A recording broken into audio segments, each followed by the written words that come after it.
तो स्क्रीन वगैरह सबको दिख रही ना, क्लियरली विजिबल है ना?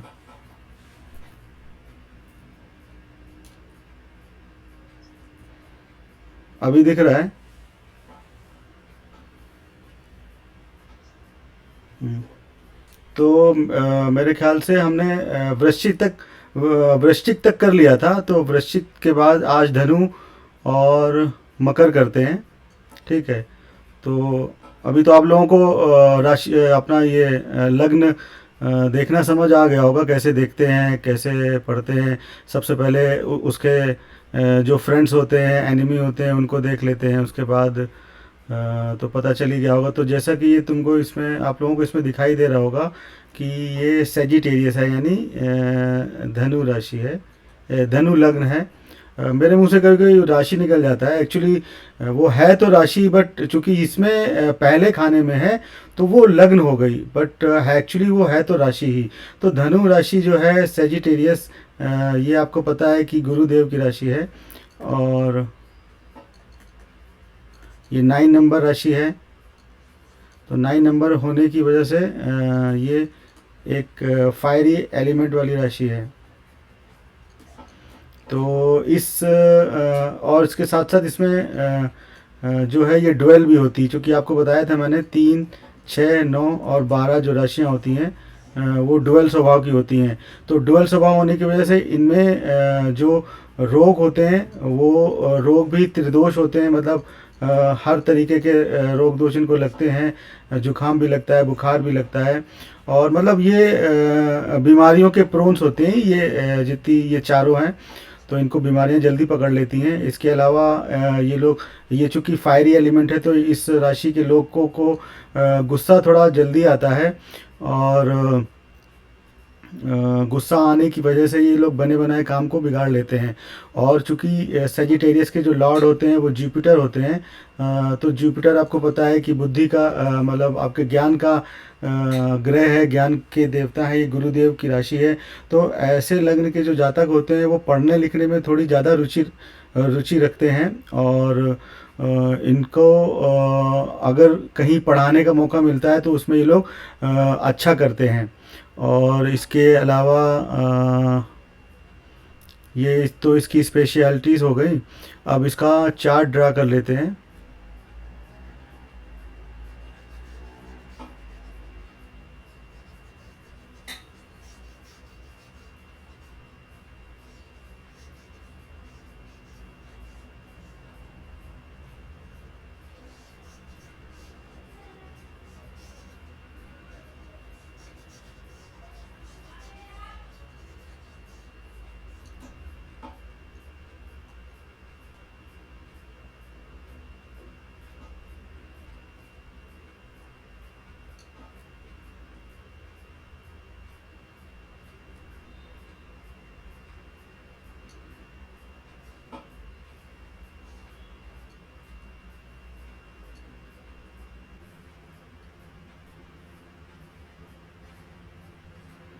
तो इसमें पहले खाने में 9 नंबर लिखा होता है। किसी का माइक खुला है, बंद कर लीजिए, उससे डिस्टरबेंस हो रहा है। 9, 10, 11, 12, 1, 2, 3, 4, 5, 6, 7 और 8।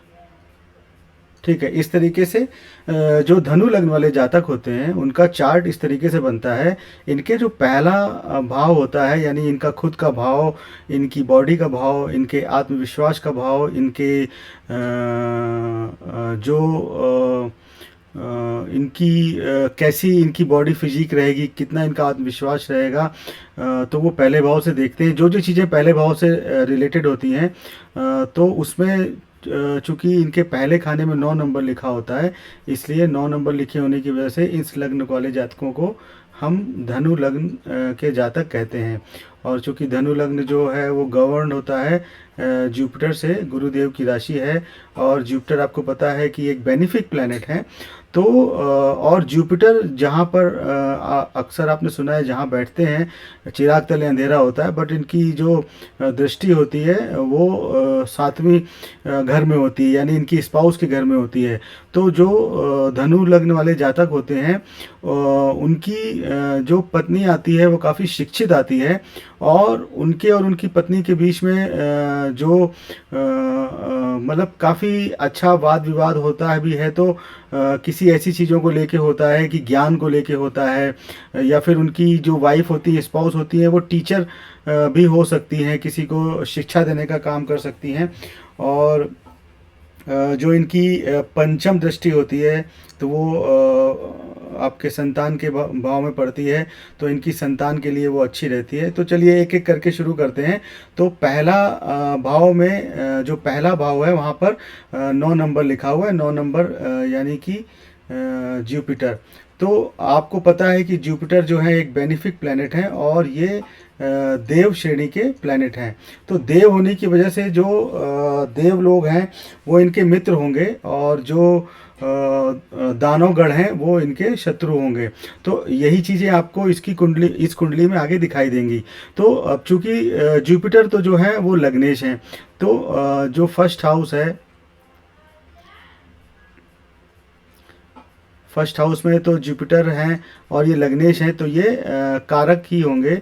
और अगर जुपिटर कहते हैं कि जुपिटर को पहले भाव में उच्च का माना जाता है, और जुपिटर यहाँ पर हमेशा अच्छे परिणाम देता है। यहाँ पर बुध और बृहस्पति दोनों अच्छे परिणाम देते हैं। अब बुध और बृहस्पति अच्छे परिणाम क्यों देते हैं? क्योंकि ये आपका दिमाग है, ये आप स्वयं हैं। तो जब आपका दिमाग में बुध या बृहस्पति बैठ जाएंगे, बुध बुद्धि का देवता है, बृहस्पति ज्ञान के देवता हैं, तो आप एक ज्ञानवान आदमी हो जाओगे।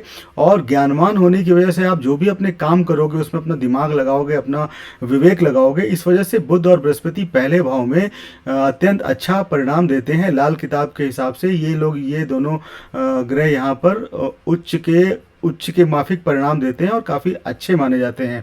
तो जो पहले भाव में बृहस्पति जो है वो कारक ग्रह बन जाएंगे। अब इनकी जो दूसरी राशि होती है वो कहाँ पर है, वो आप देखोगे कि वो चौथे भाव में है।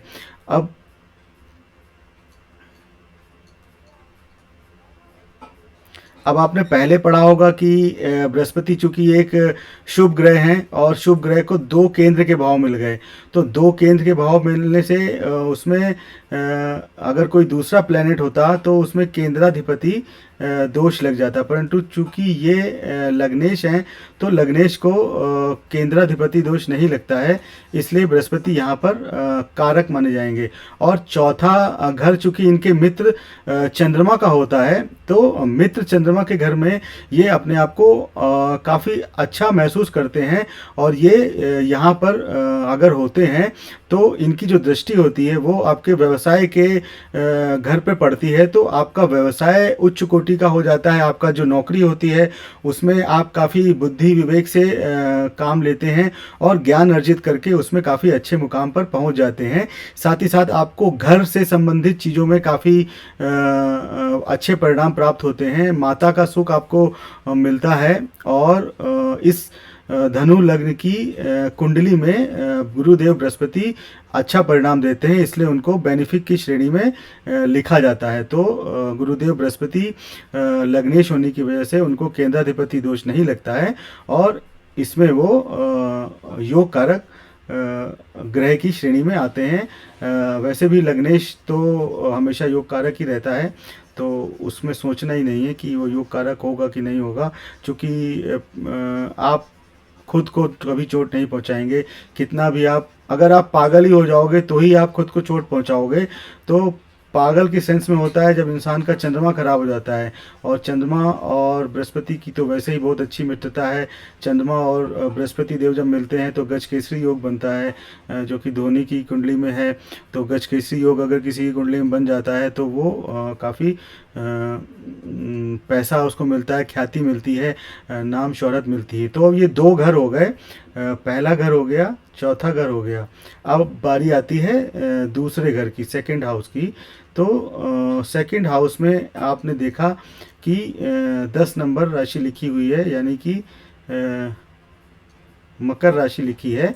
और मकर राशि आपको पता है कि शनि देव की है, और शनि देव जो हैं वो बृहस्पति के मित्र नहीं माने जाते हैं, उतने उतने बुरे शत्रु नहीं माने जाते, क्योंकि शनि एक जज हैं और गुरुदेव बृहस्पति गुरु हैं। तो गुरु की कृपा के बिना जज अपना काम नहीं कर सकता। तो ये शनि और बृहस्पति उतने बुरे शत्रु नहीं होते, परंतु ये एक दूसरे के मित्र भी नहीं होते। तो मित्र ना होने की वजह से और दानव श्रेणी के होने की वजह से इनको दूसरा घर दिया गया, इसके साथ साथ एक तीसरा घर दिया गया।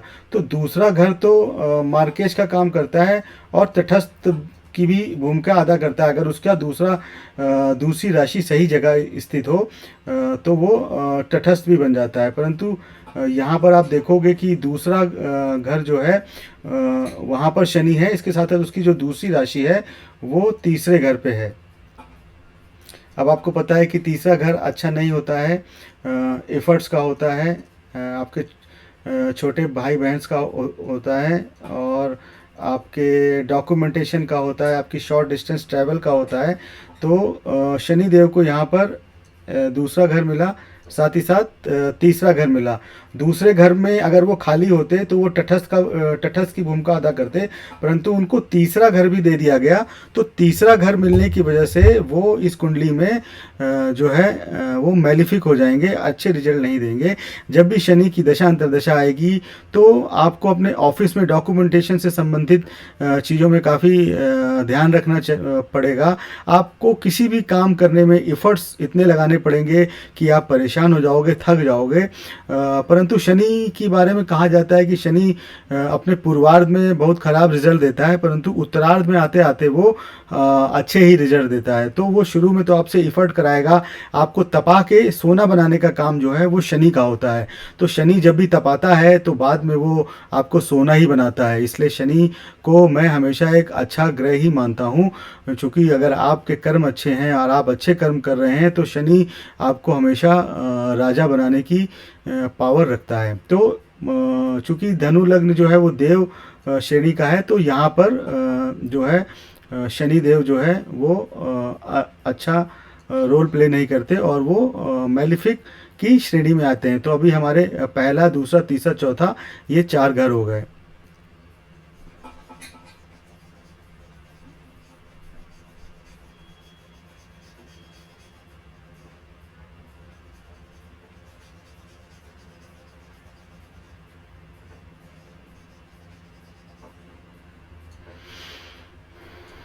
अब बारी आती है 5वें घर की। तो 5वां घर आपको पता है कि त्रिकोण का घर है। तो देखिए कैसे त्रिकोण का घर होने की वजह से इसने अपने दोस्त को वो घर दिया। दोस्त यानी इसमें 1 नंबर लिखा है, 1 नंबर यानी कि मेष। तो मेष के स्वामी जो हैं वो मार्स हैं। तो इसने गुरुदेव बृहस्पति ने वहाँ पर मार्स को अपना दोस्त को बिठाला है। तो त्रिकोण का घर होने की वजह से मंगल जो है यहाँ पर योगकारी हो जाएंगे, और आपको आपके संतान से संबंधित, आपकी क्रिएटिविटी से संबंधित और आपके एंटरटेनमेंट से संबंधित चीज़ों में अच्छे परिणाम देंगे। अब देखते हैं गुरुदेव इनकी मंगल की जो दूसरी राशि है वो कहाँ लिखी हुई है। तो इसकी दूसरी राशि जो है वो लिखी हुई है 12वें में। तो आपको पता है कि जो 12वां घर होता है वो भी अच्छा नहीं माना जाता है, लॉसेस का घर होता है, आपके फॉरेन का घर होता है। पुराने ज़माने में क्या होता था, इस 12वें घर को अच्छा नहीं माना जाता था, क्योंकि लोग उस ज़माने में अपने घर से बाहर जाना पसंद नहीं करते थे। तो जब कोई अपने घर में पैसे कमाने में असमर्थ होता था तभी वो अपना घर गांव छोड़ के, अपना देश छोड़ के बाहर जाता था। तो इस वजह से उसको अच्छा नहीं माना जाता था। परंतु आजकल के समय में क्या है कि लोग विदेश जाने को गौरव समझते हैं और उसमें स्टेटस सिंबल माना जाता है। रंजीत जी, पंजाब में तो विदेश जाने का एक क्रेज़ होता है, कनाडा में तो आधा पंजाब बसा हुआ है। तो आजकल जो है वो 12वें घर को उतना ख़राब दृष्टि से नहीं देखा जाता, स्टेटस सिंबल की दृष्टि से देखा जाता है। और अगर आप विदेश में जाके पैसे कमा रहे हैं तो आपको काफ़ी मतलब सम्मान मिलता है, आपकी जो सोसाइटी होती है, जो आपका आसपास के लोग होते हैं वो आपको अच्छा मानते हैं।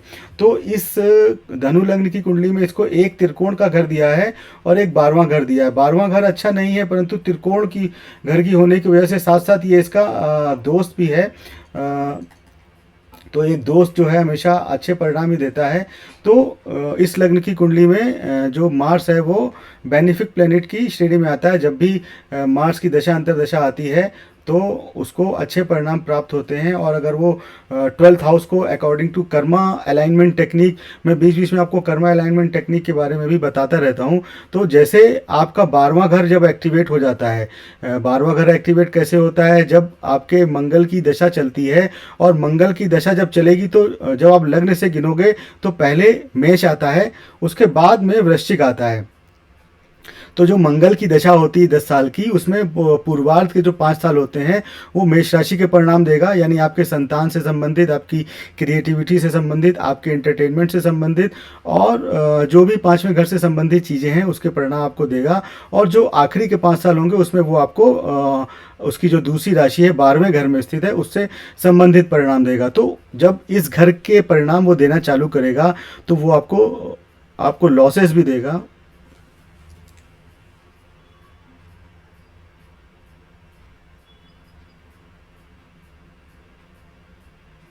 सौरभ जी नमस्कार।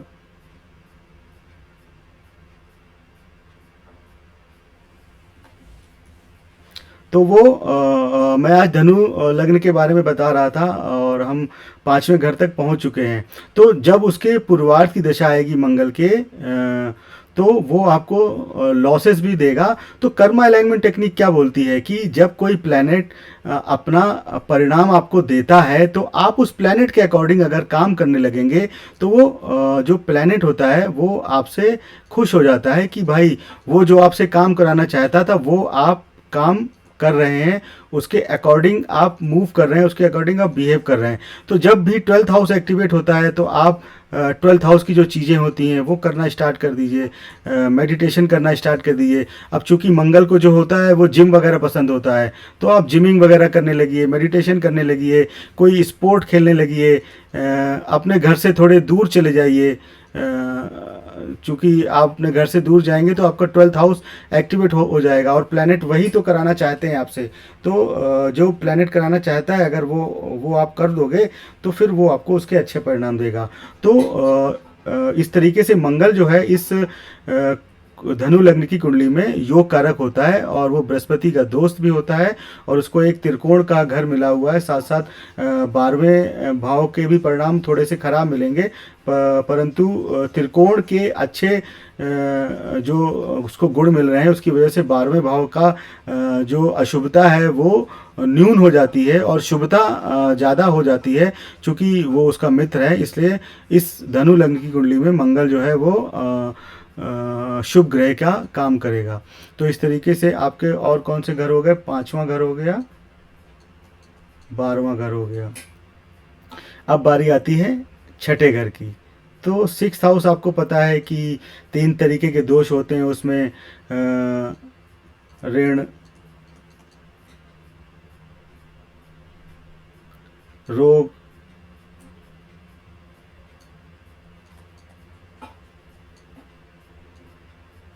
और आपके एनिमी।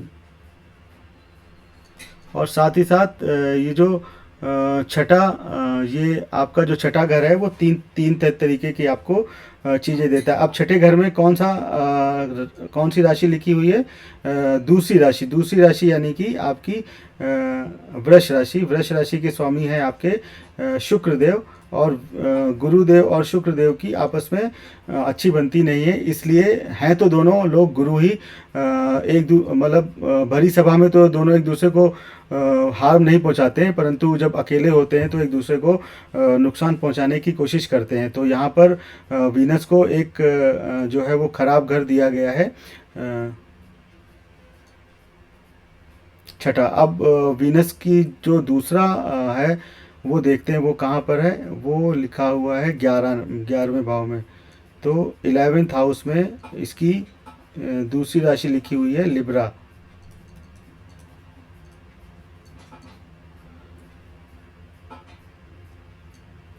तो आपको पता है कि जो 11वां घर होता है उसका जो लॉर्ड होता है वो हमेशा खराब परिणाम देता है। तिरछड़ाया का लॉर्ड है और 11वें लॉर्ड हमेशा मैलिफिक का ही काम करता है। साथ ही साथ इसको एक छठा घर भी दे दिया गया। तो 6th लॉर्ड और 11th लॉर्ड होने की वजह से ये डबल क्रॉस मिलके मैलिफिक ही हो गए इसकी कुंडली में। तो इस तरीके से धनु लग्न वालों के लिए जो वीनस की दशा और अंतर्दशा आएगी वो अच्छे परिणाम नहीं देगी। उस दशा अंतर्दशा में उसको जो है बीमारियां भी लगेंगी और बीमारियां लगने के साथ साथ उसके स्त्री पक्ष से संबंध भी खराब रहेंगे और उसको स्त्रियों से नुकसान होने की संभावना रहेगी। तो जब शुक्र की दशा अंतर्दशा आती है तो लोग अपोजिट सेक्स की तरफ अट्रैक्ट ज़्यादा होते हैं, और जब अपोजिट सेक्स की तरफ अट्रैक्ट होते हैं तो जो लड़कियां होती हैं वो आपको यूज़ करने लगेंगी, आपसे बेनिफिट उठाएंगी और आपको नुकसान पहुंचाने की कोशिश करेंगी। उसकी वजह से आपके शत्रु भी बढ़ जाएंगे हर जगह और हर कोई आपसे द्वेष रखने लगेगा और आपको नुकसान पहुंचाने की कोशिश करने लगेगा। तो जब वीनस की दशा अंतर्दशा आती है धनु लग्न की जातकों में तो उसको स्त्री पक्ष से संबंध थोड़े से सुधार के रखने चाहिए और इस तरीके से बिहेव करना चाहिए कि उसको अपने जो उसकी सर्विस है, जो उसकी सर्विस से संबंधित चीज़ें हैं उसमें जो उसके बॉसेस होंगे वो अगर लेडीज़ हो गई तो उसको काफ़ी खराब परिणाम मिलेंगे। वो उसके हमेशा उससे खुश नहीं रहेगी, उसको हमेशा ही डिमोट करने की कोशिश करेगी, उसको हमेशा परेशान करने की कोशिश करेगी। तो जब धनु लग्न की कुंडली में वीनस की दशा अंतर्दशा आती है तो आप अच्छे मन से सेवा भाव के साथ रहिए, स्त्रियों के साथ संबंध हमेशा अच्छे रखिए और जहाँ तक हो सके अपने जॉब के प्रति ईमानदार रहिए और किसी भी मतलब इस तरीके से जो फीमेल एम्प्लॉयज़ होते हैं या फीमेल्स होती हैं उनके साथ कोई भी ऐसा रिलेशनशिप मत रखिए जिससे आपको नुकसान पहुंच सके, क्योंकि वीनस आपकी जो धनु लग्न के लोग होते हैं उनके लिए योग कारक नहीं होता है। तो इस तरीके से वीनस धनु लग्न की कुंडली में मैलिफिक का काम करेगा।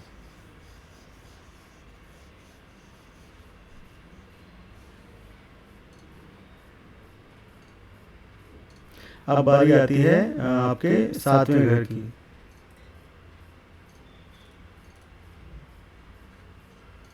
सेवेंथ हाउस आपको पता है कि आपके स्पाउस का होता है, आपके पार्टनरशिप का होता है,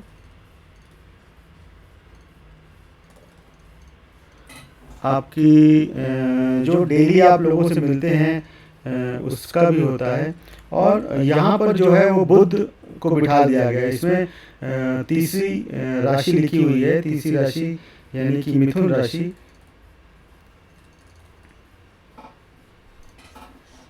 एक तो बुध देव वैसे ही 7वें घर में अच्छा बिहेव नहीं करते हैं, क्योंकि बुध क्या होता है, एक बच्चा होता है और बच्चे को जब शादी के घर में बिठा दिया जाता है तो बच्चा परिपक्व नहीं होता है शादी करने के लिए। तो बुध 7वें घर में अच्छे परिणाम नहीं देता है। हालांकि जिनकी कुंडली में यहाँ पर बुध की राशि होती है धनु लग्न वाले जातकों की, तो उनकी जो लाइफ पार्टनर होती है वो उनसे उम्र में काफ़ी छोटी होती है। क्योंकि यहाँ पर बुध है तो बुध को एक राजकुमार की संज्ञा दी गई, बच्चे की संज्ञा दी गई है। तो जिससे शादी होती है वो उससे उम्र में काफ़ी छोटी होती है। अगर यहाँ पर शनि होंगे तो उसका जो पार्टनर होगा वो उससे उम्र में काफ़ी बड़ा होगा। ये जो बीच बीच में सूत्र मैं देता जाता हूँ ये सूत्र आप लोग नोट कर लीजिएगा, चूँकि कहीं मिलेंगे नहीं आपको। जब आप 50 किताबें पढ़ डालेंगे, हज़ारों कुंडलियाँ देख डालेंगे, तब आपको ये सूत्र जो है वो निकल के आते हैं।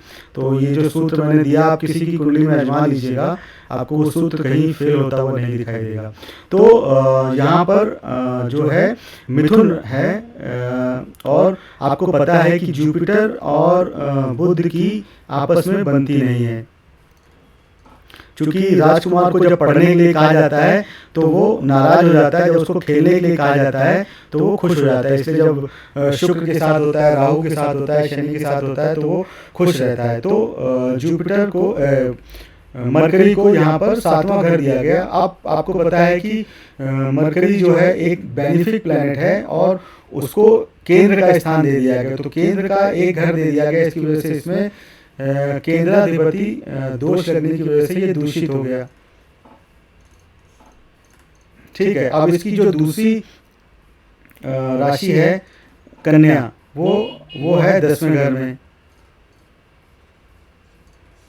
10वें हाउस में 6 कन्या। अब दोनों ही राशियां जो हैं इसकी केंद्र में हो गई।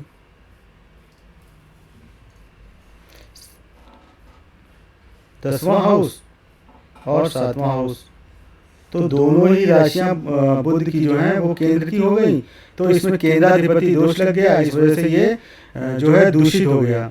तो मरकरी इस लग्न के जातकों के लिए योग कारक की भूमिका अदा नहीं करता है, वो अयोग कारक ही रहता है। और जब भी इसकी दशा अंतर्दशा आती है तो वो बुध से संबंधित चीज़ों में अच्छे परिणाम नहीं देती है। और आपको जो आपका प्रोफेशन होगा उसमें आप अपना जो है गलत दिमाग लगाने लगोगे, आपकी वाइफ से आपके जो है उसकी रिलेशनशिप में ज़्यादा दिमाग लगाने लगोगे, मतलब बुद्धि का ज़्यादा यूज़ करने लगोगे। तो जहाँ बुद्धि का ज़्यादा यूज़ होने लगेगा वहीं रिश्ते बिगड़ने लगते हैं। तो इस तरीके से धनु लग्न की जो कुंडली होती है उसमें बुध ग्रह जो होता है वो अच्छे परिणाम नहीं देता है और वो अयोग कारक की भूमिका अदा करता है।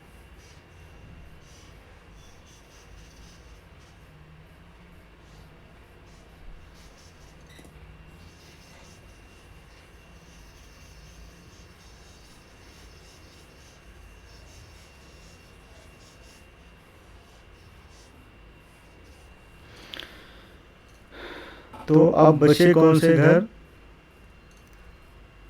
एक तो बचा 8वां, एक बचा 9वां। तो 8वें घर में कौन बैठा हुआ है? क्योंकि 8वां घर जो होता है वो अच्छा घर नहीं माना जाता है और इसमें उसका मित्र बैठा हुआ है मून। अब कहा तो ये जाता है कि सूर्य और मून को 8वें का अष्टमेश का पाप नहीं लगता है, परंतु माता, चूंकि मून को माता की संज्ञा दी जाती है, तो माता जो है वो अष्टम भाव में आकर अपने आप को सबसे परेशान महसूस करती है। क्योंकि माता को अगर आप शमशान भूमि के गेट पे बैठा देंगे, एक माता कहाँ जाना पसंद नहीं करती अपनी ज़िंदगी में। एक माता शमशान का दरवाज़ा अपनी ज़िंदगी में देखना पसंद नहीं करती, क्योंकि वो अपने बच्चों के लिए हमेशा भला चाहती है, हमेशा उनको फलता फूलता देखना चाहती है। तो यहाँ पर माता को अष्टम भाव में बिठा दिया गया। अष्टम भाव शमशान का भाव माना जाता है लाल किताब में, और यहाँ पर जो है वो चंद्र अच्छा महसूस नहीं करते, परंतु चूंकि गुरुदेव बृहस्पति के मित्र हैं तो ये इस कुंडली में जो है वो तटस्थ की भूमिका निभाते हैं। तो इस धनु लग्न की कुंडली में वो एक तरीके से तटस्थ हो जाते हैं, ना तो वो बेनिफिक रहते हैं ना वो मेलिफिक रहते हैं। और जब भी चंद्रमा की दशा अंतर्दशा आती है तो वो दूसरे ग्रहों की दृष्टि के हिसाब से परिणाम देती है, और इस समय जो उसके मन के आवेश होते हैं, मन के जो वेग होते हैं, वो उसको काफ़ी व्यथित कर सकते हैं कभी, और कभी अगर वो 8वें घर के हिसाब से काम करने लगा तो फिर वो उसको सपोर्ट भी करेंगे, उसको अच्छा परिणाम देंगे। अब बचता है कुंडली का आखिरी घर, जो कि है 9वां घर, जो कि है त्रिकोण का घर, जो कि कुंडली का सबसे अच्छा घर माना जाता है, लक का घर है। और यहाँ पर सूर्यदेव काफ़ी अपने आप को अच्छा महसूस करते हैं, काफ़ी पावरफुल महसूस करते हैं, क्योंकि ये उनके मित्र बृहस्पति का घर होता है और सूर्यदेव को यहाँ पर बिठाल दिया गया है। तो सूर्यदेव यहाँ पर बैठ के काफ़ी अपने आप को पावरफुल महसूस करते हैं। साथ ही साथ ये लक का घर है और जो सन है वो बृहस्पति के फास्ट फ्रेंड है, चूँकि राजा जो है वो कोई भी सलाह गुरुदेव से लिए बिना आगे नहीं बढ़ता। तो राजा और गुरु की जो दोस्ती है वो काफ़ी अच्छी मानी जाती है। इसलिए धनु लग्न की कुंडली में सूर्य काफ़ी अच्छे परिणाम देता है। जब भी सूर्य की दशा अंतर्दशा आती है तो आपका भाग्य चमक जाता है। एक तरीके से आपको लॉन्ग डिस्टेंस ट्रैवल करने को मिलती है। आप अगर कोई हायर एजुकेशन लेना चाहते हैं तो हायर एजुकेशन भी आपको मिलती है। और आप किसी मतलब किसी पिलग्रिमेज में भी ट्रैवल कर सकते हैं। ऐसा पिलग्रिमेज जो भगवान विष्णु से संबंधित हो, राम से संबंधित हो, ऐसे भगवानों के दर्शन आप इसकी दशा अंतर्दशा में कर सकते हैं। तो इस तरीके से धनु लग्न की कुंडली में सभी जो प्लैनेट हैं उनके बारे में मैंने आपको बता दिया। अब किसी का कोई क्वेश्चन हो तो बताएं, नहीं तो फिर हम एक लग्न और करवा देते हैं आज 10वां, फिर आखिरी बचेंगे 11वां 12वां। तो अगले दिन 11वां 12 हो जाएंगे तो सारे लग्न ख़त्म हो जाएंगे। फिर उसके बाद हम कोई दूसरा टॉपिक लेंगे। फिर हम सभी कुंडली के सभी जो भाव होते हैं उनमें एक एक करके ग्रह देख लेंगे कि सूर्य एक सिरे के 12 भाव में कैसे परिणाम देता है। फिर उसके बाद हम एक दिन कर लेंगे आपका अष्टक वर्गा कर लेंगे। इस तरीके से कई सारे टॉपिक्स एक एक करके उठाएंगे और एक बार 12 ये कंप्लीट हो जाएंगे आपके, तो आपको कारक भी पता चल गए, फ्रेंड एनिमी भी पता चल गए। तो आप ऑलमोस्ट लगभग आप अगर आप अच्छे से पढ़ोगे तो आप काफ़ी कुंडली देखने लगे होगे। अपनी कुंडली आप समझ तो आने लगी होगी 50%। अभी आप फलित नहीं कर पा रहे होगे, बट आप देखने तो लगे होगे कि कौन सा ग्रह आपकी कुंडली में अच्छा है, कौन सा ग्रह आपकी कुंडली में खराब है, और अभी आपकी अच्छी दशा चल रही है कि खराब ग्रह की दशा चल रही है, और किस तरीके से उसको यूटिलाइज़ करना है। अगर अच्छे ग्रह की दशा चल रही है तो हमें उसको और अच्छा ही बनाए रखना है, ये बनाए रखना है कि वो ख़राब ना हो सके आपकी कुंडली में। और अगर ख़राब ग्रह की दशा चल रही तो भाई उसको हाथ पैर जोड़ने हैं, उसके पैर छूने हैं, उसको सलाम दुआ सलाम करनी है कि भाई मुझे परेशान मत करो। इस तरीके से आपको दशाओं को हैंडल करना है। तो किसी का कोई क्वेश्चन हो तो पूछिए, फिर हम आगे बढ़ते हैं। हाँ हाँ हाँ हाँ बिल्कुल देता है। हाँ चुक हाँ हाँ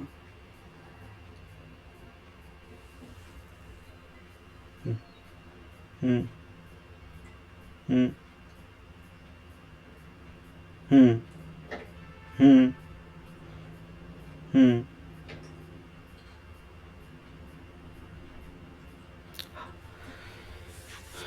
नहीं देखिए, हाँ शादी चूंकि शादी का संबंध क्या होता है आपके शुक्र से होता है, ठीक है। इसलिए जनरली जो एक आम प्रथा चली आ रही है वो ये प्रथा चली आ रही है कि चलो आप डायमंड की रिंग पहना दो, चूँकि डायमंड शुक्र का कारक होता है। तो जब आप डायमंड की रिंग पहनाते हैं अपने स्पाउस को तो कहीं ना कहीं आप ये जताने की कोशिश कर रहे होते हो कि आप जो है वो शुक्र को अच्छा करना चाहते हो, क्योंकि जब शुक्र अच्छा होगा तभी आपके स्पाउस के साथ आपके रिलेशनशिप अच्छे रहते हैं।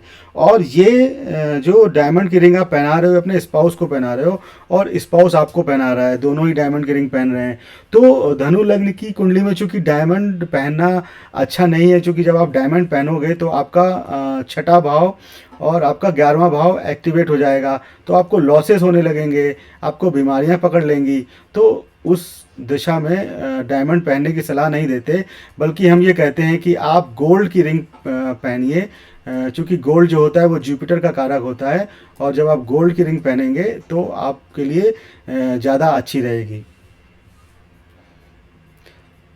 जब आप क्या नाम पंडित से कुंडली मिला के शादी करते हैं तो उस समय पंडित आपको आपकी कुंडलियां दोनों की देख के बता देता है कि आपको डायमंड की रिंग नहीं पहननी है, आपको कौन सी रिंग पहननी है। अगर आप किसी अच्छे पंडित से सलाह लेते हैं तो वो आपको उसी समय बता देता है। परंतु ये जो प्रथाएं हैं ये आम प्रथाएं हैं जो जैसे कहते हैं कि भेड़ चाल चलती है। पहले ज़माने में डायमंड कहाँ कोई पहनाता था, पहले ज़माने में तो सोने की अंगूठी ही पहनी जाती थी, परंतु अभी डायमंड का चलन आ गया है तो लोग डायमंड की अंगूठी पहनाने लगे हैं। तो वो इस लग्न की कुंडली के लिए बिल्कुल भी अच्छा नहीं माना जाएगा।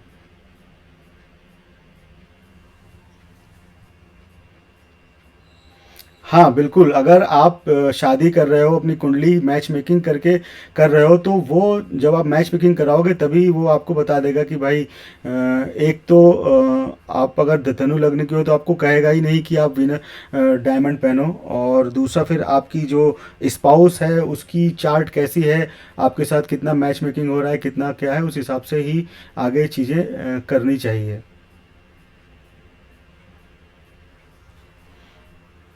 ठीक है। हम्म।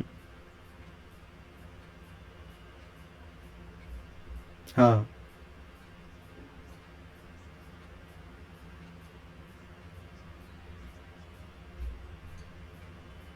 मतलब समझा नहीं क्या।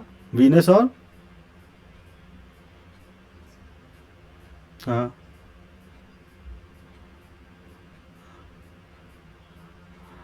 हाँ हाँ हाँ हाँ, लगेगा नहीं। लग्नेश को कोई अष्टमेश या या छठे का पाप नहीं लगता है, और उसको 12वें घर का भी पाप नहीं लगता, क्योंकि जब आप 10वें जब आप मकर लग्न पढ़ोगे तो जब आप नहीं, मकर के बाद कुंभ जब पढ़ोगे तो यहाँ पे 10वां ही आएगा ना। 11 12, हाँ, तो यहाँ पर 10वें, जब 11वें घर के बारे में पढ़ोगे कुंभ को तो 10वां यहाँ आएगा, तो दोनों ही शनि के हैं। तो शनि जो है उसकी कुंडली में 12वें का दोष नहीं देता है। तो लग्नेश तो कभी खराब नहीं रिजल्ट देता ना आपको, लग्नेश हमेशा अच्छे रिजल्ट देता है।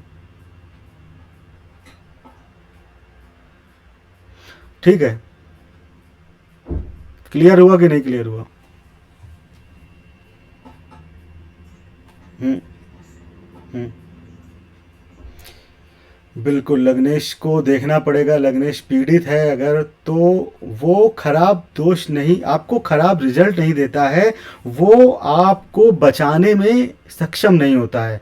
लग्नेश कभी खराब आपको आपके साथ नहीं करता है, परंतु लग्नेश का काम क्या होता है, आपको शक्ति देना होता है, आपको हर चीज़ से बचाना होता है, आपको हर चीज़ में सपोर्ट करना होता है। ये लग्नेश का एक मेन काम होता है।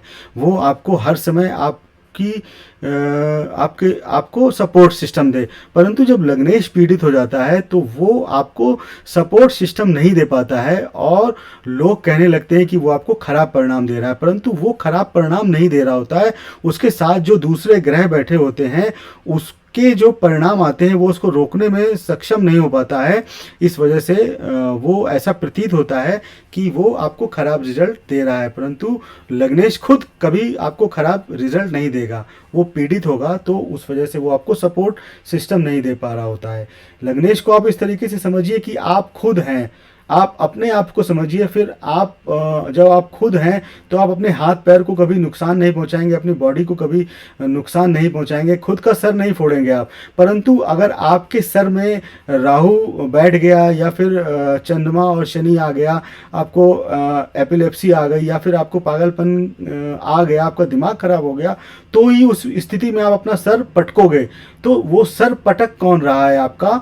आपका सर पटक रहा है राहु, आपका सर पटक रहा है दूसरा ग्रह। और आपका जो लग्नेश है यानी आप खुद उस समय अपने सर की रक्षा करने में आपके पास साहस नहीं है, आपके पास बल नहीं है कि आप उसको रोक सको, राहु को, कि तुम रुक जाओ, मैं अपना सर खुद को नुकसान नहीं होने दूंगा। तो उस समय वो बलहीन होता है और आपको सपोर्ट नहीं दे पाता है। ठीक। तो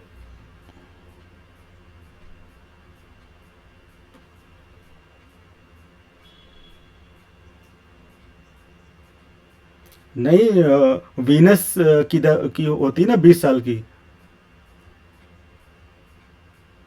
हाँ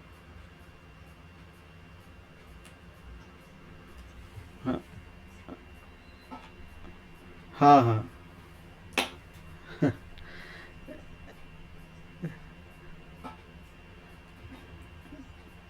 हाँ हाँ। ऐसा इसलिए है कि देखो आप जब इस मानव की योनि में जन्म लेते हो तो आप कुछ आपको कुछ उद्देश्य से भेजा जाता है। तो जो शनि की दशा होती है वो आपको कर्म करवाने के लिए भेजी जाती है। वैसे भी ये जो समय चल रहा है वो कलयुग का समय चल रहा है और इसमें राहु मतलब जो दैत्य श्रेणी के प्लैनेट्स हैं वही हावी हैं। राहु केतु हो गए, आपके जो शनि हो गए, ये आपकी आप सबसे ज़्यादा देखोगे इन्हीं लग्न के लोगों को आप सबसे ज़्यादा पाओगे। आपको धनु आपको सबसे कम कौन लोग मिलेंगे? मीन राशि वाले। मीन राशि वाले आपको बहुत ही लिमिटेड लोग मिलेंगे। आपको सबसे ज़्यादा मिलेंगे बुध की राशि वाले, आपको सबसे ज़्यादा मिलेंगे शनि की राशि वाले। तो उस तरीके से ही डिवाइड किया गया है, उस तरीके से ही इन सभी ग्रहों की जो समय है उनको दिया गया है कि आप जैसे कि जब दशाएं चलती हैं तो सबसे पहले आप देखते होंगे कि चंद्रमा की दशा आती है, चंद्रमा के बाद मंगल की दशा आती है, मंगल के बाद फिर आती है राहु की दशा। तो चंद्रमा की दशा में जो आपको माँ का प्यार मिलता है, माँ का प्यार मिलने के बाद फिर आप मंगल की दशा में आ जाते हो। तो मंगल की दशा में आपको पराक्रम करना होता है। पराक्रम करने मतलब आपको पराक्रम करके ऐसा बनाने की कोशिश की जाती है कि आप किसी भी समस्या का सामना कर सको। तो फिर राहु की मंगल की दशा के बाद फिर आती है राहु की दशा। तो राहु की दशा आपको चेक करने के लिए आती है कि जो आपको पराक्रम आपको सिखाया गया है, जो आपको वीरता सिखाई गई है, आप उसको कितना यूटिलाइज करने में सक्षम हो, कितना यूज़ करने में सक्षम है। तो राहु आपको दिशा भ्रमित करता है, आपको बार बार आपको परेशान करता है। तो उस समय आपका जो पराक्रम होता है उसकी परीक्षा होती है। और फिर जब राहु आपकी परीक्षा ले लेता है फिर से आपको गुरु की दशा आती है। तो गुरु की दशा एक आपको इसलिए आती है कि आपने जो उस समय आपको जो आप बुरा समय आपको झेलना पड़ा उसकी शिक्षा आपको गुरु देता है कि देखो आपने यहाँ यहाँ गलतियाँ की, आपको ये चीज़ें और करनी चाहिए थी। इस तरीके से गुरु आपको सारी शिक्षाएं दे देता है। तो गुरु की शिक्षा देने के बाद फिर आती है गुरु जब आपको लिखा पढ़ा देता है, हर चीज़ के बारे में समझा देता है, आपको और धनुष बाण चलाना सिखाता है, अच्छे से सारे शास्त्रों के बारे में बताता है। तो फिर आती है आपकी शनि की दशा। तो शनि की दशा में फिर आपको पकना पड़ता है, आपको फिर कर्म करने पड़ते हैं, आपने जितनी भी ज्ञान लिया है उस ज्ञान को यूटिलाइज करना होता है। और फिर शनि की दशा के बाद फिर आती है आपकी बुध की दशा। बुध की दशा आपको पता है राजकुमार की दशा होती है। तो उस समय आपने जो ज्ञान अर्जन किया है, जो पराक्रम आपने यूज़ किया है, जो आप परेशान होकर आए हैं, तो उन सब का आपको यूटिलाइजेशन करना होता है अपने आसपास के लोगों से, आपके रिलेशन बनाने में। जब आप बुध की दशा में होते हैं तो आपके आसपास के लोगों से, आपके जो रिलेटिव्स होते हैं, जो आपके फ्रेंड्स होते हैं, उनसे रिलेशन आप इतने अच्छे बना लेते हो, इतने आप मिलनसार हो जाते हो कि हर कोई आपको चाहने लगता है, हर कोई आपसे प्यार करने लगता है। आपका बिजनेस, आपका जहाँ भी आप जाते हो आप प्यारे हो जाते हो। और फिर बुध की दशा के बाद जब आती है केतु की दशा, तो केतु की दशा आप पता है कि वो डिटैचमेंट दे देता है। तो जब आप बुध की दशा में इतना लोगों के पास आए, लोगों से इतना जुड़े, तो केतु वहीं उन सभी लोगों से आपको अलग कर देता है, अलग थलग कर देता है। तो इस तरीके से ये जो दशाओं का जो फॉर्मेशन किया गया है वो इस तरीके से ही किया गया है कि आप जो चीज़ सीख रहे हैं उसको प्रॉपर यूटिलाइज कर रहे हैं कि नहीं कर रहे हैं। और अगर प्रॉपर यूटिलाइज नहीं कर रहे हैं तो फिर अगली दशा में आप उसको फिर से सिखाया जाता है। इस तरीके से ये सारी जो है आपका फेरा चलता रहता है, गोल गोल घूमते रहते हो।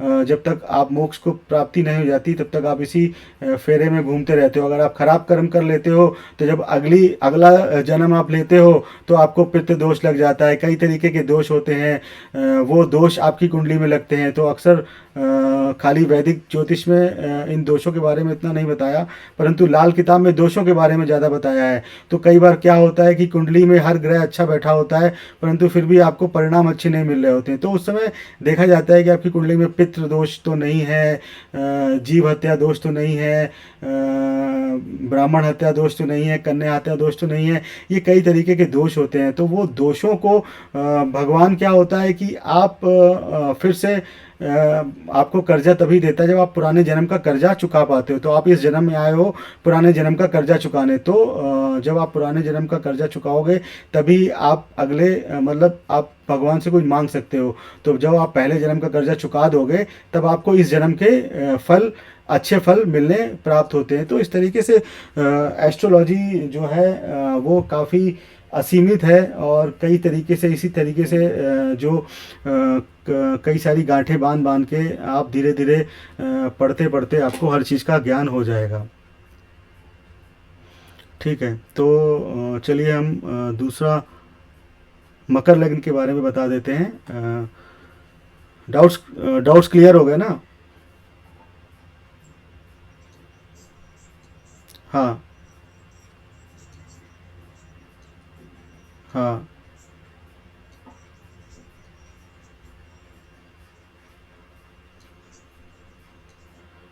हाँ। देखिए, केतु केतु का प्लेसमेंट देखना होगा, केतु बैठा कहाँ है।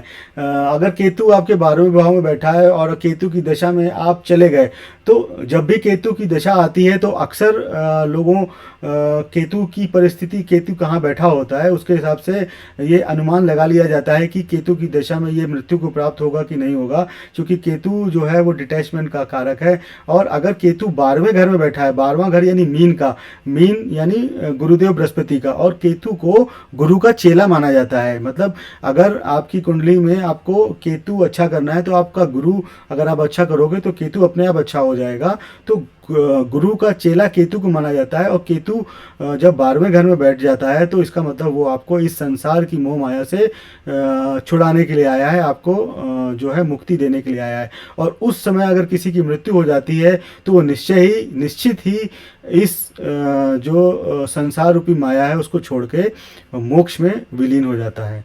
परंतु अगर केतु किसी दूसरे घर में बैठा हुआ है तो वो मोक्ष मिलने की बात जो है वो सत्य नहीं होती है। और एक चीज, और उस समय गोचर के हिसाब से भी, अगर गोचर में भी केतु 12वें में बैठा है तो भी मोक्ष की प्राप्ति होना संभव है। मतलब 100% तो संभव नहीं है, परंतु संभव है। वो उसकी दूसरी चीज़ों को देख के समझ आ सकता है, पता लगाया जा सकता है। ठीक है, तो अब बात करते हैं मकर लग्न की। मकर लग्न आपको पता है कि राशि चक्र का 10वां नंबर की राशि होती है। तो जो मकर लग्न वाले लोग होते हैं, चूंकि 10वीं है ये राशि, तो ये अर्थ एलिमेंट की राशि है। तो अर्थ एलिमेंट होने की वजह से आपको पता चल जाता है कि ये लोग जो होते हैं फिक्स होते हैं, काफ़ी मिलनसार होते हैं, मिक्सेबल होते हैं। अर्थ चूंकि धरती हर एक को अपने में समा लेने की उसके अंदर एक जो प्रवृत्ति होती है। तो जो मकर लग्न के लोग होते हैं वो सबके साथ अच्छे से एडजस्ट हो जाते हैं, कहीं भी वो किसी के भी साथ एडजस्टेबल हो जाते हैं। और अगर एक जगह बैठ गए तो वहाँ पर स्टेबिलिटी के साथ काम करते हैं। उनका माइंडसेट होता है कि हाँ, अब हमने ये काम चालू किया है तो यही काम करेंगे, और उसमें स्टेबल हो जाएंगे। अगर किसी जगह पे वो काम करते हैं, नौकरी करते हैं, तो एक ही जगह बैठे रहते हैं, ज़्यादा मूवमेंट नहीं करते हैं, फिक्स रहते हैं। अर्थ साइन के होते हैं, किसी के साथ मिक्स होना अच्छा होते हैं, और ये सौम्य होते हैं। जैसे धरती माता सौम्य होती है वैसे ही ये सौम्यता लिए हुए होते हैं। पतली काठी के होते हैं, चूंकि शनि देव की राशि है, और पतली काठी के लंबे, चूंकि इनका लग्न में शनि होता है, तो ऐसे लोग अक्सर पतले लंबे होते हैं और मिलनसार होते हैं, सौम्य होते हैं।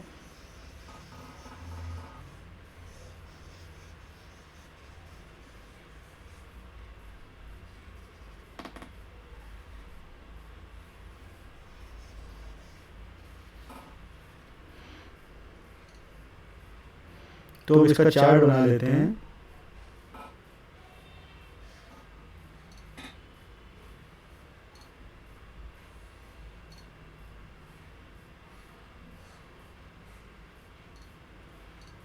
दस, 11, 12, 1।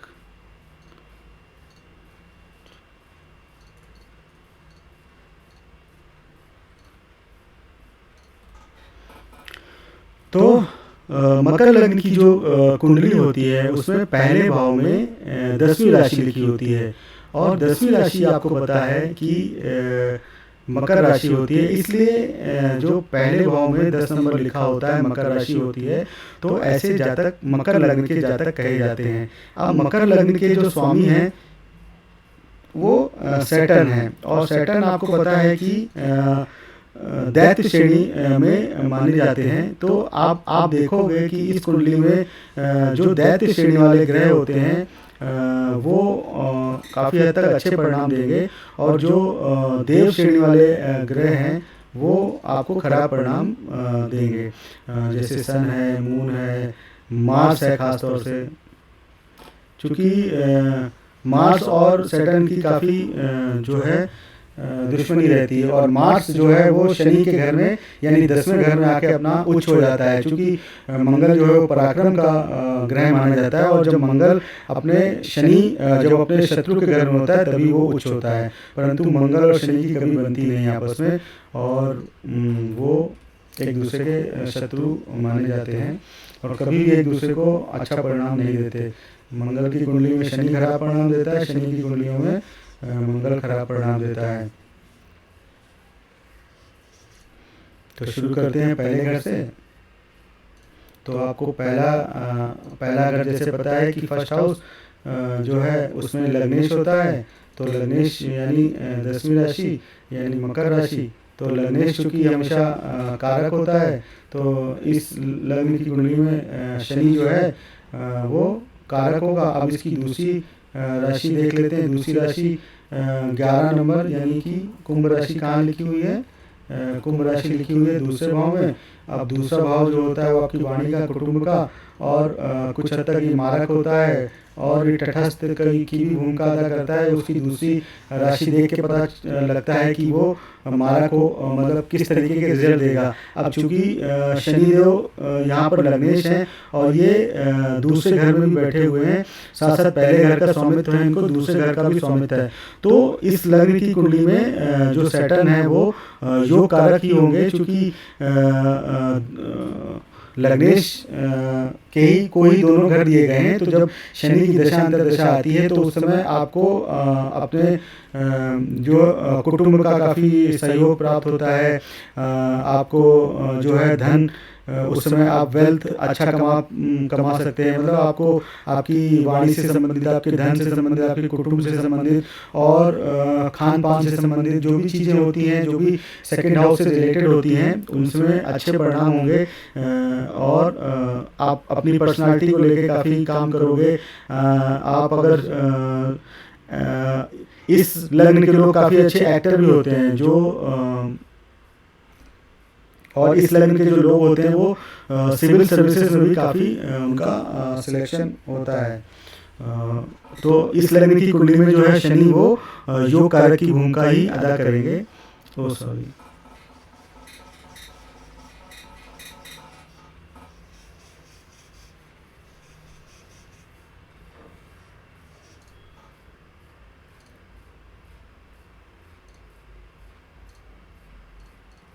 तो पहला और दूसरा घर हो गए।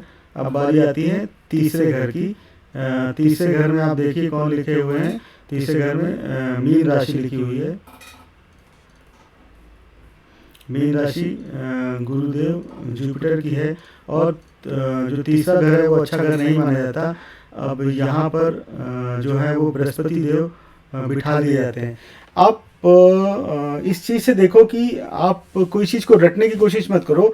आप ये सोचो कि तीसरा घर जो है वो इफ़र्ट्स का घर है, और गुरु जो होता है, जो ब्राह्मण होता है, जो पंडित होता है, वो ज़्यादा इफ़र्ट करना नहीं चाहता। वो बस अपनी पोथी पत्री उठाता है, पढ़ता है और एक जगह पर बैठना पसंद करता है। ज़्यादा उससे मेहनत नहीं होती। इसीलिए गुरुदेव जब भी इफ़र्ट के घर में आते हैं, 10वें घर में आते हैं, उनसे धंधा वंधा प्रोफेशन नहीं होता है, तो वो अपना अच्छा परिणाम नहीं देते हैं। तो इसी तरीके से हर एक ग्रह जो होता है वो अपने कारक तत्वों के हिसाब से, अगर आप किसी भी ग्रह के, किसी भी राशि के कारक तत्वों के बारे में अच्छे से जानते हो तो आपको याद करने की कोई ज़रूरत नहीं, आपको खुद ही पता चल जाएगा। अच्छा, गुरुदेव तीसरे भाव में यानी इफ़र्ट के घर में आ गए, यानी वो अच्छा परिणाम नहीं देने वाले।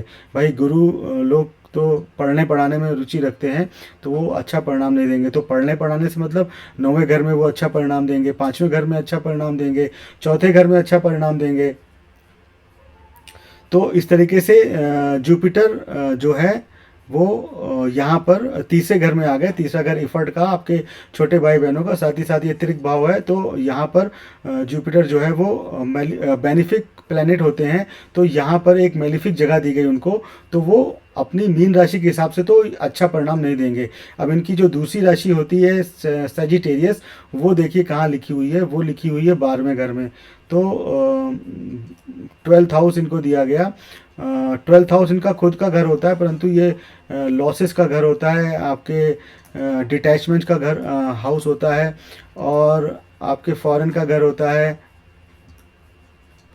आपके प्रिजन का घर होता है। तो जब भी 12वीं की दशांतर दशा आती है तो आप लोगों से अपने आप को अलग करने लगते हो, और मेडिटेशन को अगर आप पकड़ लेते हो, आप अगर थोड़ा सा अपने घर से दूर चले जाते हो, तो 12th हाउस को आप काफ़ी हद तक संभाल लेते हो। तो यहाँ पर गुरुदेव को दोनों खराब घर दे दिए गए, एक तो तीसरा घर और एक 12वां घर। तो इसलिए गुरुदेव जो है इस कुंडली में मेलिफिक प्लैनेट की भूमिका अदा करेंगे। जब भी गुरु की दशा अंतर्दशा आएगी तो आपको एफर्ट्स ज़्यादा करने पड़ेंगे, आपको लॉसेस होंगे, आपको हर जगह हर समय जब भी आप कोई भी धंधा करेंगे तो आपको उसमें लॉस ही लॉस होगा, और आपको उस समय 12वां घर एक्टिवेट करना होगा या फिर तीसरा घर एक्टिवेट करना होगा। कर्मा अलाइनमेंट टेक्निक के हिसाब से जो गुरुदेव आपसे कराना चाहते हैं वो अगर आप करेंगे तो फिर वो आपको थोड़े कम खराब परिणाम देगा। परंतु इन जनरल जो मकर लग्न की कुंडली में है उसमें गुरुदेव बृहस्पति जो है वो अच्छे परिणाम नहीं देते हैं, और वो मेलिफिक प्लैनेट्स की का रोल अदा करते हैं, और आपको लॉसेस देते हैं, एफर्ट्स देते हैं, आपको जेल भी पहुंचा सकते हैं।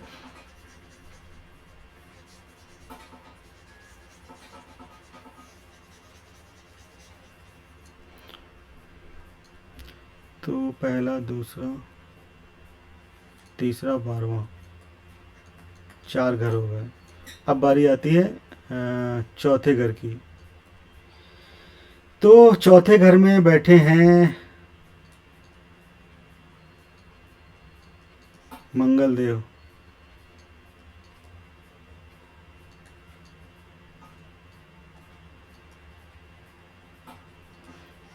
मार्स और सैटर्न आपस में एनिमी, परंतु मार्स को यहाँ पर एक केंद्र का घर दिया गया, और केंद्र में अगर कोई पापी ग्रह बैठा होता है तो वो अच्छे परिणाम देता है। तो वो चौथे घर के तो अच्छे परिणाम देगा आपको, परंतु इसकी जो दूसरी राशि है वृश्चिक, वो कहाँ पर है? वृश्चिक राशि जो है उसकी वो 11वें घर में है। तो 11th हाउस आपको पता है कि हमेशा खराब। तो चौथे घर में बैठने से तो मार्स आपको अच्छे परिणाम देंगे, परंतु 11वें घर में बैठे होने की वजह से, त्रिशराया लॉर्ड होने की वजह से वो आपको आपके लिए पापी हो गए, और वो आपको खराब परिणाम देंगे। जब भी मार्स की दशा अंतर्दशा आएगी तो पूर्वार्ध में तो वो आपको अच्छे रिजल्ट देगी। आप घर खरीद लोगे, कोई भूमि वगैरह से संबंधित चीज़ में आप इन्वेस्ट करोगे तो आपको फ़ायदा होगा, परंतु आप जब उसकी उत्तरार्ध की दशा आएगी तो फिर आपको लॉसेस ज़्यादा होंगे, आपको बीमारियां वगैरह लगी रहेंगी मार्स से संबंधित, और आपके जो बड़े भाई से संबंध जो हैं वो आपके बहुत ख़राब हो जाएंगे। और इस तरीके से मकर लग्न की कुंडली में मंगल जो है वो अयोग कारक की भूमिका निभाते हैं।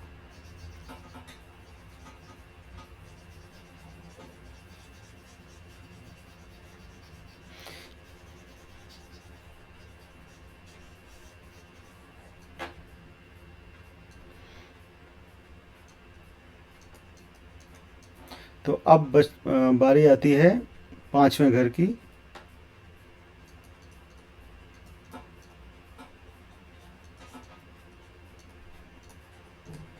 त्रिकोण का घर, बेनिफिक हाउस, साथ ही साथ यहाँ बैठा कौन है? वीनस। वीनस एंड सैटर्न पक्के मित्र, पक्के मित्र बोले जाते हैं ये कभी एक दूसरे को नुकसान नहीं पहुंचाते। आपने देखा होगा कि जो शुक्र की लग्न होते हैं वृष और तुला, उसमें शनि योग कारक की भूमिका अदा करता है, और जो शनि के लग्न होते हैं उनमें शुक्र योग कारक की भूमिका अदा करता है। तो यहाँ पर शुक्र को त्रिकोण का घर दे दिया गया, और इसके साथ साथ इसको एक दूसरा घर कौन सा दिया गया है, 10वां घर। तो 10वां घर चूंकि केंद्र का घर हो गया, एक शुभ ग्रह है, तो ये उतने अच्छे रिजल्ट नहीं देगा, परंतु जो 5वें की जो शुभता है वो 10वें की अशुभता से हावी हो जाती है। इसलिए वीनस इस कुंडली में बेनिफिक का रोल प्ले करता है, और इसकी दशा अंतरदशा में ये अत्यंत ही अच्छे परिणाम देता है। आपका भाग्य बढ़ता है, उस समय आपको संतान से संबंधित अच्छे परिणाम मिलते हैं, आपकी क्रिएटिविटी बढ़ती है, आप कोई कला वगैरह में इंटरेस्ट लेने लगते हैं, गाने के शौकीन हो जाते हैं, या म्यूज़िक सुनने के, या डांस, कोई भी एक तरीके की कला के आप उस समय शौकीन हो जाते हैं, और उसका रसास्वादन करने में आपको बड़ी शांति महसूस होती है। तो जब भी इस लग्न की जातकों को कहा जाता है कि जब भी बीमारियां घेर लेती हैं तो उनको थोड़ा सा म्यूज़िक वगैरह सुन लेना चाहिए, क्योंकि जब म्यूज़िक सुनेंगे तो उनका 5वां भाव एक्टिवेट हो जाता है, और 5वां भाव एक्टिवेट होने से 5वां घर क्या है कि 6 से 12वां है। तो आपको पता होगा कि कोई भी घर से जो 12वां घर होता है वो उसको उसकी हानि पहुंचाने का काम करता है। तो जब आप 5वां घर एक्टिवेट कर लोगे तो आप 6ठे को हानि पहुंचाने लगोगे। 6ठे को हानि यानी आपको जब बीमारियां ज़्यादा घेर लेती हैं, इसलिए आपने देखा होगा कि जो भी हॉस्पिटल्स वगैरह होते हैं वहाँ पर इंटरटेनमेंट के लिए ज़रूर टीवी लगी होती है, गाने वगैरह बज रहे होते हैं, न्यूज़पेपर वगैरह होते हैं। इंटरटेनमेंट की सुविधाएँ इसीलिए दी जाती है कि जब आप 5वां घर एक्टिवेट करोगे तो 5वें से 12वां जो है 6ठा घर को आप डीएक्टिवेशन का काम कर रहे हैं। तो जब भी आपकी कुंडली में कोई ख़राब घर एक्टिवेट हो रहा हो तो उससे पहले वाला घर को आप एक्टिवेट कर लीजिए, तो वो उसको नेगेट करने का काम करने लगेगा। इसको भी जो रेमेडीज़ होती हैं उसमें इसको देख के भी जो है वो दिए जाते हैं रिजल्ट्स। तो अब बारी आती है 6ठे घर की, 6th हाउस। 6th हाउस आपको पता है कि अच्छा नहीं होता है। अब 6th हाउस में कौन बैठा है, जेमिनी बैठा है। जेमिनी यानी मरकरी। तो काल पुरुष की कुंडली में आपने देखा होगा कि मरकरी को यही घर दिया गया है, 6ठा। काल पुरुष की कुंडली में मरकरी का ये खुद का घर है। कहा जाता है कि जब मरकरी यहाँ पर बैठा होता है तो उसके जो शत्रु होते हैं वो अपने शत्रुओं को अपनी बुद्धि से परास्त करने का सामर्थ्य रखता है। क्योंकि बुद्ध क्या है, बुद्धि होता है। तो जब बुद्ध यहाँ बैठा होता है तो वो अपनी बुद्धि से अपने शत्रुओं को परास्त करने का पराक्रम रखता है, और अपनी बुद्धि से वो अपनी नौकरी में अच्छे रिजल्ट्स लाने की सामर्थ्य रखता है। तो कुछ हिसाब से मरकरी यहाँ पर अच्छे रिजल्ट देता है, परंतु चूँकि 6ठा जो घर है वो अच्छा नहीं माना जाता है, और यहाँ पर मरकरी को बिठाल दिया गया। अब मरकरी और सैटर्न आपस में मित्र होते हैं, तो इस वजह से ये जो 6ठा घर है ये यहाँ पर न्यूट्रल का रोल प्ले करेगा। मतलब वो खराब होते हुए भी आपको अच्छे परिणाम देगा।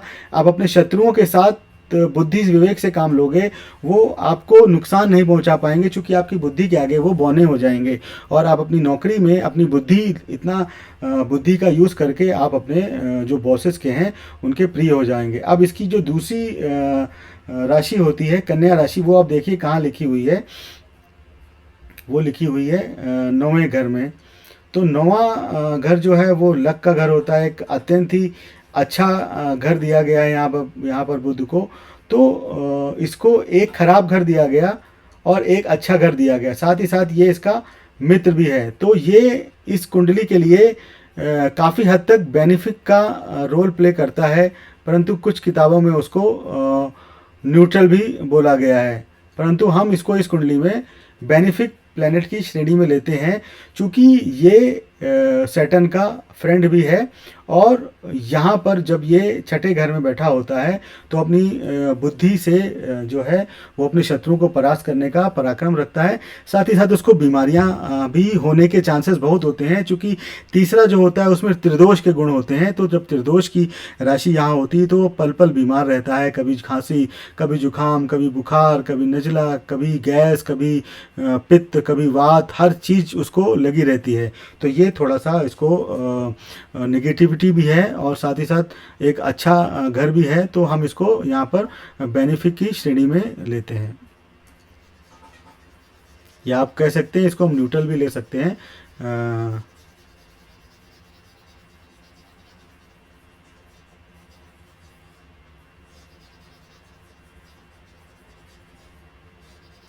अब बचता है, फिर बचते हैं सूर्य, चंद्रमा और सूर्य।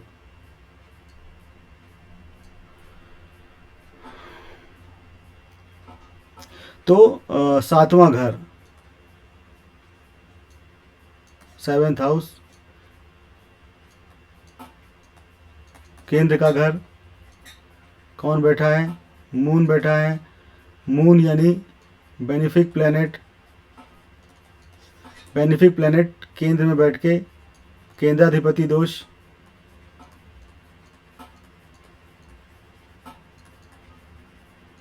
साथ ही साथ ये सातवें घर में बैठ के तटस्थ की भूमिका अदा करता है, परंतु इसकी कोई दूसरी राशि नहीं होती है। तो इसकी अगर यहाँ पर कोई और होता है, दूसरे या सातवें में कोई भी एक ग्रह होता है, तो एक में अगर होता है सिर्फ, तो वो तटस्थ की भूमिका अदा करता है। उसकी दूसरी राशि जहाँ पर होती है उसके हिसाब से फिर वो रोल प्ले करता है। तो इस कुंडली में जो है वो चंद्रमा जो है वो एक तरीके से तटस्थ की भूमिका अदा करेगा। और चूंकि ये आपके स्पाउस का घर है और यहाँ पर चंद्रमा होने की वजह से आपकी जो पत्नी होती है वो काफ़ी चंचल होती है, काफ़ी सुंदर होती है, परंतु तुनक मिजाजी होती होगी। वो पल में माशा पल में शोला वाला उसका हाल होगा। वो आपसे काफ़ी प्यार करने वाली होगी, आपका काफ़ी ध्यान रखने वाली होगी, और परंतु कभी उसका दिमाग पल में माशा पल में शोला वाला होगा। और इस कुंडली में जो है वो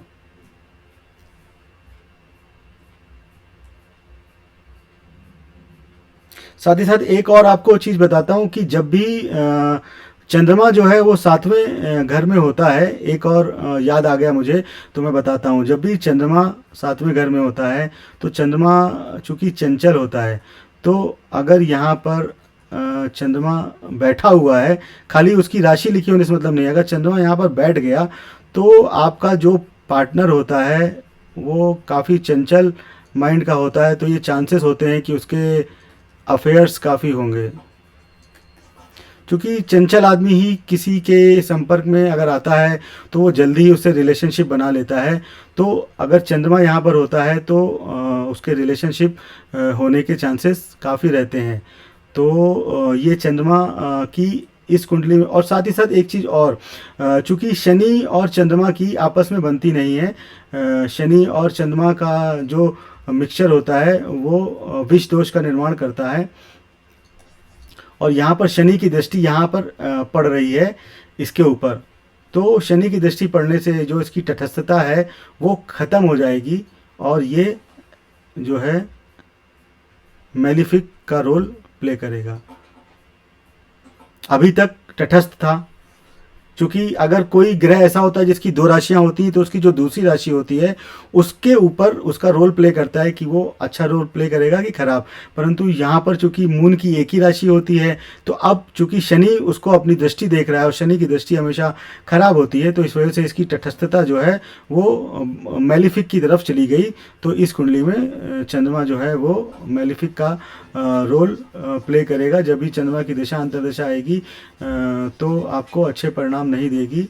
आपको बीमारियां भी लग सकती हैं, आपके जो रिलेशनशिप हैं वो भी ख़राब हो सकते हैं, और आपके जो स्पाउस से आपका रिलेशन है उसमें काफ़ी उतार चढ़ाव लगा रहेगा।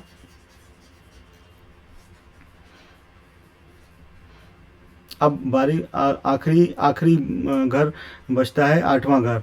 तो 8वां घर में कौन बैठा हुआ है? 8th house. 8th हाउस तो अच्छा नहीं माना जाता है। और यहाँ पर कौन बैठ गया है? सन बैठ गया है। कहा जाता है कि सन और मून को अष्टमेश का पाप नहीं लगता है। और यहाँ पर सन जो है वो अष्टमेश ही है। तो सन यहाँ पर अष्टमेश होने की वजह से सन को तो अष्टमेश का पाप नहीं लगता है। और साथ ही साथ जो सन है वो सैटर्न का मित्र नहीं माना जाता है। ठीक है, सन और सैटर्न की मित्रता नहीं है, परंतु सन सैटर्न को अपना मित्र समझता है, परंतु सैटर्न सन को अपना मित्र नहीं समझता है। क्योंकि सन और सैटर्न की जो रिलेशनशिप होती है वो फादर और सन की होती है।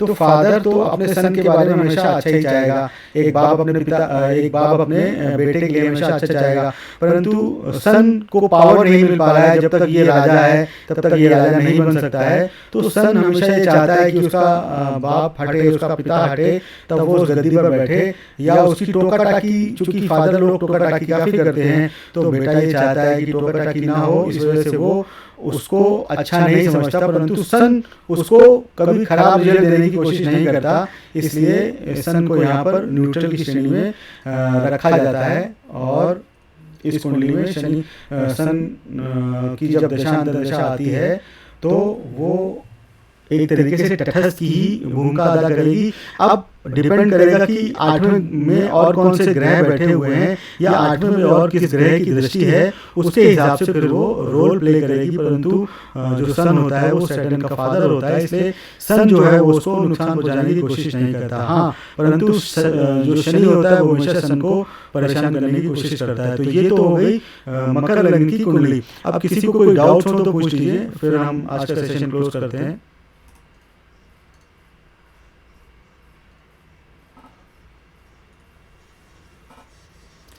दृष्टि से भी होता है, साथ बैठने से भी होता है। शनि और मून का जब भी संबंध बनता है, संबंध कितने तरीके का होता है? संबंध साथ बैठने से होता है, संबंध उसके एस्पेक्ट से होता है।